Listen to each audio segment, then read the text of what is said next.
Breve historia de la cultura por Ernst Gombrich.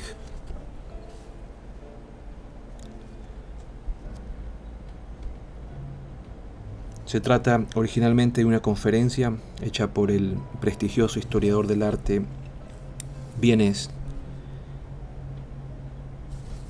dictada en el Lady Margaret Hall el 19 de noviembre de 1967 y publicada en forma de libro en 1969 por la Oxford University Press. Leo una parte del prefacio.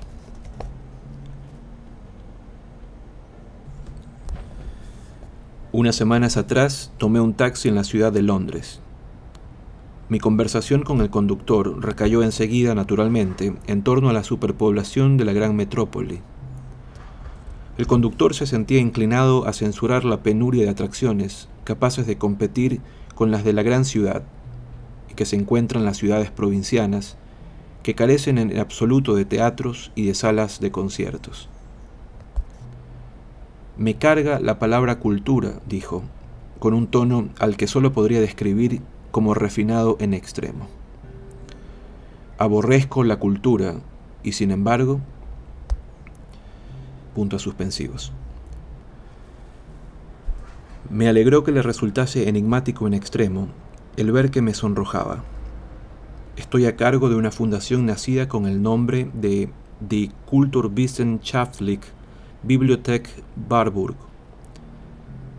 El mismo que la creara, Avi Warburg, había sido alumno de Karl Lamprecht, adalid de la psicología de la cultura, quien se vio comprometido a lo largo de toda su carrera en incesante lucha contra los historiadores de profesión que no permitían que su interés traspusiera las barreras de la vertiente política de la historia. Tanto Warburg como Lamprecht dirigieron su mirada, llena de admiración y respeto, hacia la egregia figura de Jacob Burckhardt, cuya contribución máxima a la Kulturgeschichte será destacada a lo largo de esta conferencia. La reacción de desdén hacia el vocablo cultura, que se registra en el seno de la civilización inglesa, constituye con frecuencia para mí una ocasión de bochorno, sobre todo cuando se me pide aclarar cuál es la función específica del Warburg Institute.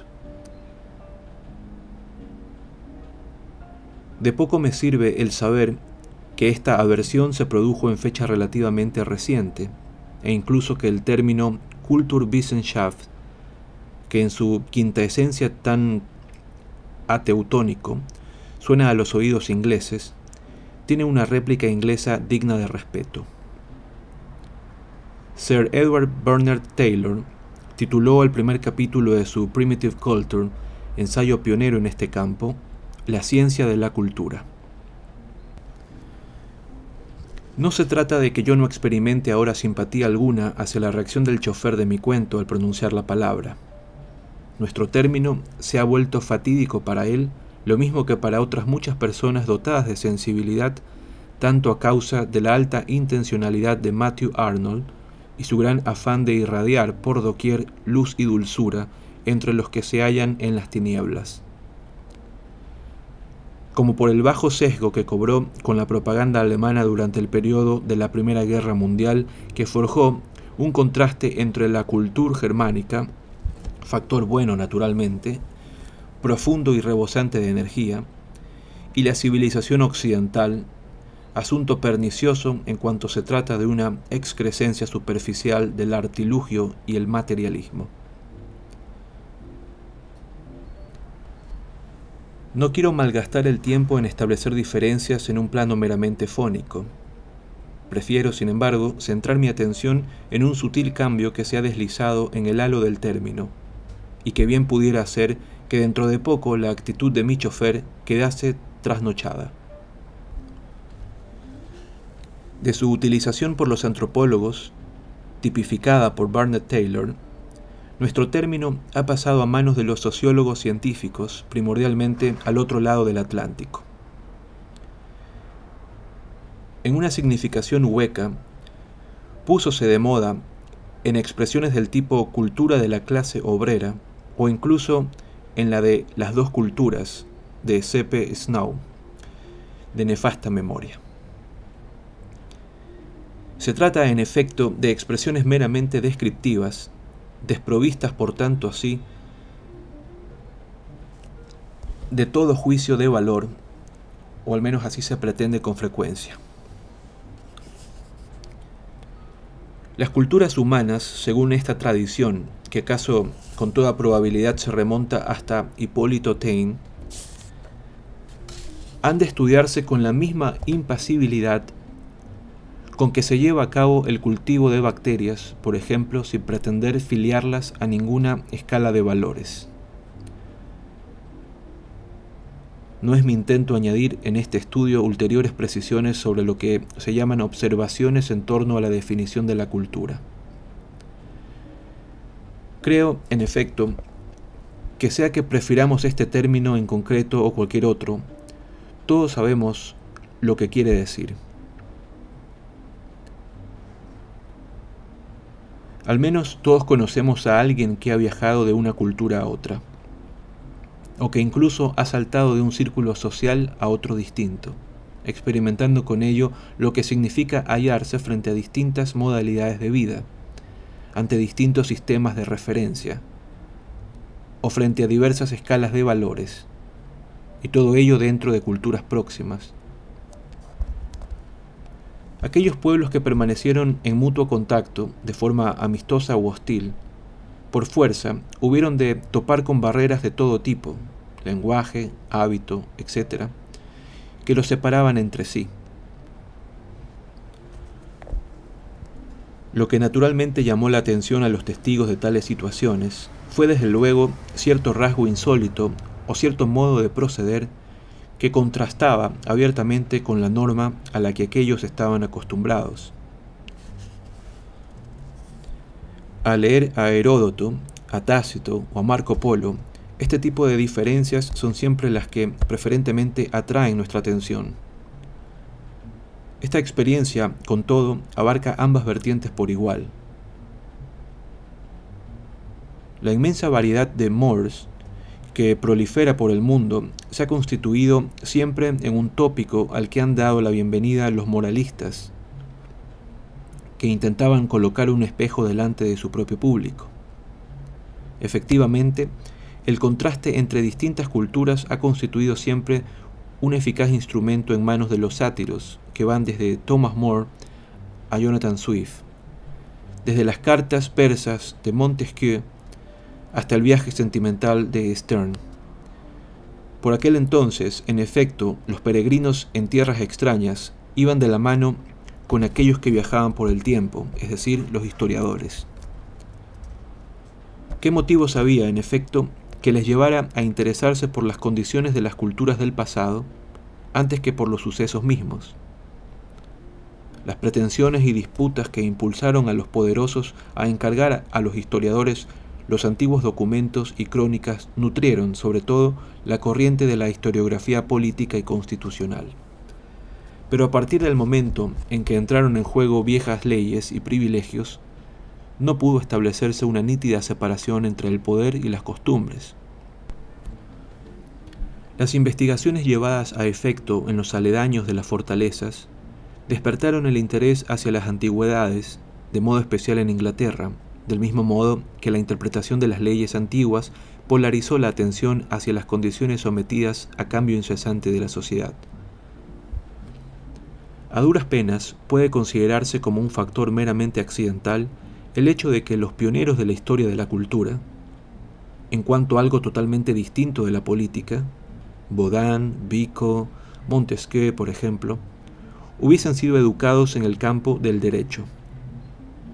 Había además, por entonces, una pléyade de eruditos aficionados a los textos literarios que necesitaban echar mano de un número cada vez mayor de glosas explicatorias del conocimiento de la cultura material que era cultivada por los filólogos clásicos y que de modo sistemático conducía al estudio de las antigüedades.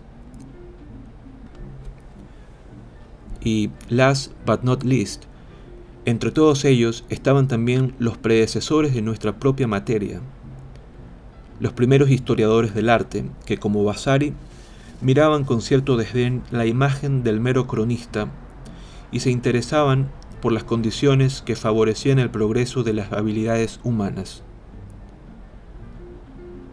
El problema no era nuevo, sin embargo. Se había debatido ya en las viejas escuelas de retórica, en donde Longino, al igual que Tácito, nos relata las discusiones en torno al asunto de si la oratoria sería capaz de superar las condiciones de la libertad democrática que la habían traído a la existencia. Los artistas, por su parte, querían atraer la atención para conseguir la libertad de los príncipes y soñaban con la edad de oro de los mecenazgos. Vasari mismo, por ejemplo, no se hallaba completamente ciego ante la importancia de la competición, la que describió gráficamente en la vida de Perugino. Aún más, podría pretenderse que tal interés por la variedad de las distintas condiciones de la cultura por sí solo jamás hubiese dado lugar al nacimiento de la historia de la cultura, de no haber sido por un nuevo elemento, la fe en el progreso, único factor capaz de unificar la historia de la humanidad. En el momento mismo en que aparecieron los términos de cultura y de civilización, y aún durante el siglo XVIII, época en que se difundieron por doquier, constituían en efecto denominación axiológica, sobre todo cuando se utilizaban como contrapartida del barbarismo, salvajismo o rudeza. La historia de la civilización o de la cultura no era otra cosa, en realidad, que la historia de la trayectoria de hombres desde un estado casi animal hasta el de las sociedades refinadas, el cultivo de las artes, la asimilación de los valores de la civilización y el libre uso de la razón. La cultura así no solo podía progresar, sino incluso era susceptible de decadencia o de pérdida total, y su historia, por consiguiente, se halla legítimamente relacionada con cada uno de estos dos procesos. Es así como plantearon el problema tanto Vico en sus Principios de una ciencia nueva como Voltaire en su ensayo sobre la moral. Aunque ninguno de estos dos pensadores usara todavía el término de cultura. Fue precisamente en Inglaterra donde esta visión optimista del progreso, a la que el profesor Butterfield bautizó como la concepción Whig de la historia, produjo los primeros ensayos dentro del género, entre los que sobresale la Life of Lorenzo di Medici de 1795 de William Roscoe, que es una auténtica historia de la cultura en la Florencia de los Medici a comienzos del Renacimiento. Idéntica tradición sigue el eximio Macaulay, cuyo famoso capítulo en torno a las circunstancias del país en 1685, contenido en su The History of England, intenta poner ante los ojos del lector de 1849 la amplia gama de mejoras realizadas durante el citado periodo. Pero en cierto sentido fue precisamente este enfoque optimista de la historia el que condujo a la necesidad de elaborar una distinción entre las nociones de civilización y de cultura. ¿Hasta qué punto era verdad, en efecto, la afirmación de que la vida civilizada estaba avanzando a la par en todos sus aspectos? ¿Era verdad que las artes, las ciencias, lo sano de las costumbres y la bondad del corazón marchaban al mismo paso en el progreso de la civilización? Vico formula expresamente sus dudas al respecto y Rousseau lo hace implícitamente. El interés mismo del siglo XVIII por la Ilustración, la reacción de las condiciones que favoreciesen la cultura, motivaron una afición cada vez mayor hacia condiciones de la cultura en el pretérito.